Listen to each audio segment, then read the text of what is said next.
Hotel में ना एक बाबा जी बर्तन मांजते थे, बूढ़े आदमी थे, 70 साल के करीब उम्र थी। उनका एक बेटा था, एक बहू थी, एक पोता था, लेकिन वो बेचारे बेटा बीमार रहता था तो लिहाजा वो खुद मजदूरी करते थे। कहते हैं एक दिन वो बाबा जी मेरे पास आए, कहने लगे मेम साहब 2-4 दिन की छुट्टी चाहिए। तो मैंने कहा खैरियत है? कहने लगे मैडम मेरा बेटा फौत हो गया। बेटा, आपको पता है बाप का जनाजा पढ़ना आसान है, बेटे का जनाजा उठाना बड़ा मुश्किल काम।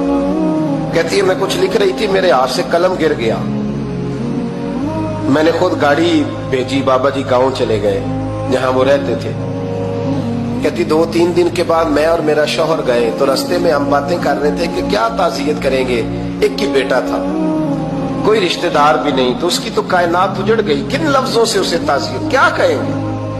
कहते जब हम गए तो वो टूटी हुई चटाई पे बैठा था, कुछ लोग करीब थे, हमने जाके कहा बाबा आप मुसलमान हैं, हम आपको क्या नसीहत करें, एक ही बेटा था, कि किस तरह करके हम आपको तसल्ली दें। तो कहते उसने आंखें खोली, बूढ़ी आंखों में ईमान की रोशनी।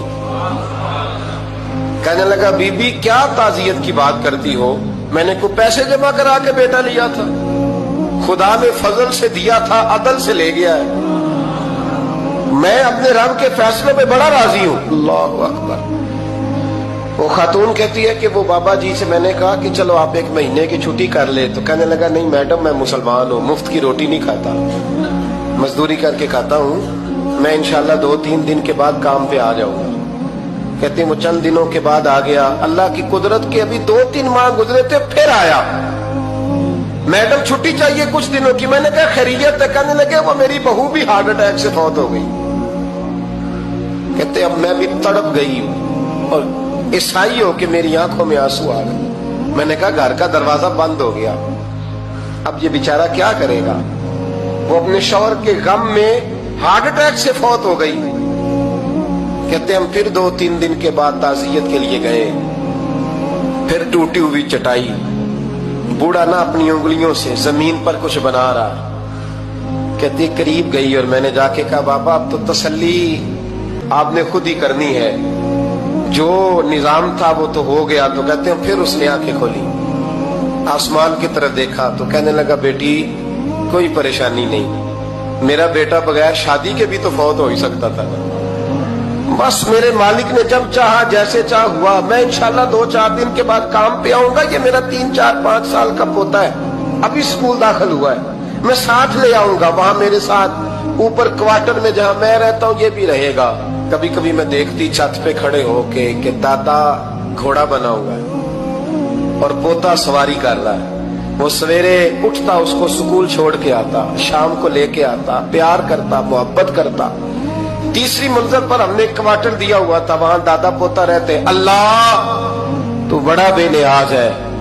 कहती है इकबाल एक दिन ना पोता ऊपर वाली मंजिल पे खेल रहा था, उसका पैर फिसला, वो गर्दन के बल जमीन पे गिरा, मुझे खबर हुई तो मैं दौड़ी, एम्बुलेंस मंगाई, खून से लिथड़े हुए उस बच्चे को दादे ने अपनी गोद में रखा। और जब हम अस्पताल की तरफ गए तो हॉस्पिटल बाद में आया, जनाबे इजराइल पहले आ गए और कहते वो गोद में दम तोड़ गया।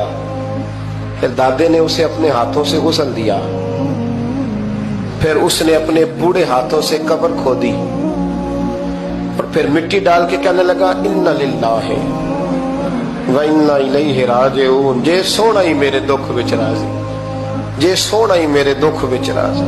फिर सुख नु चुल्ले डावा। कहते वो मिट्टी डाली उसने और जब वो वापस पलटा तो मैं बाजू से थाम के होटल करीब लाई और मैंने उसके करीब कहा कि बाबा तू टूट गया है, तू बिखर गया है। तो कहते यूं उसने हाथ रखे और यूं आंसू छटक दिए। कहने लगा मैडम क्यों क्यों, मेरे अंदर कोई अकीदा नहीं, मैं कोई लवारस हूं, मेरा कोई रब नहीं, मैं क्यों परेशान रहूंगा, मैं तो पका हुआ फालू, थोड़े दिन गुजरे के कब्र में जाऊंगा और जब जन्नत में जाऊंगा तो अल्लाह मेरी बेटे से भी मुलाकात कराएगा, मेरे पोते से भी मुलाकात कराएगा, मेरा रब सारी मुलाकातें करा देगा, मैं अपने अल्लाह की रजा पे बड़ा राजी हूं। वो खातून कहती है मेरा और मेरे शौहर का कलेजा फटने लगा।